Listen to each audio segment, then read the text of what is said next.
নাম সাইমা বেগম। মই শিৱসাগৰ হাইস্কুলৰ অষ্টম শ্ৰেণীৰ ছাত্ৰী।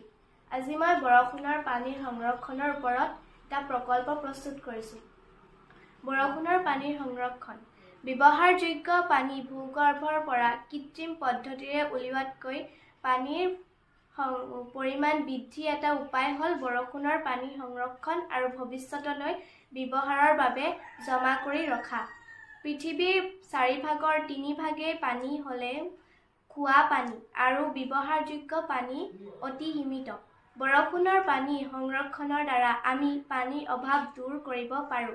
বৰষুণৰ পানী যিহেতু নিৰ্মল আৰু প্ৰদূষণবিহীন, সেয়ে ইয়াক দৈনন্দিন ব্যৱহৃত সকলো কামতে ব্যৱহাৰ কৰিব পাৰি আৰু খাবলৈ ব্যৱহাৰ কৰিব পাৰি। ভাত ৰন্ধা, কাপোৰ ধোৱা, গছ-গছনিত দিয়া সকলো কামতে বৰষুণৰ পানী ব্যৱহাৰ কৰিব পাৰি। বৰ্তমান সময়ত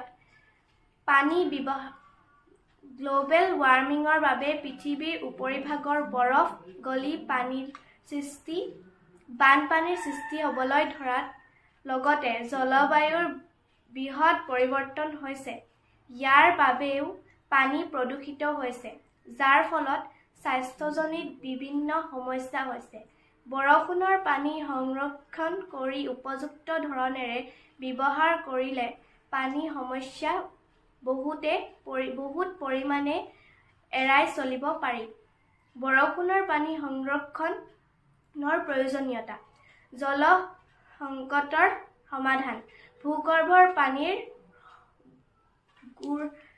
সোঁতৰ বৃদ্ধি, পৰিৱেশৰ সুৰক্ষা আদি। সংৰক্ষণৰ পদ্ধতি পৰম্পৰাগত সংৰক্ষণ পদ্ধতি।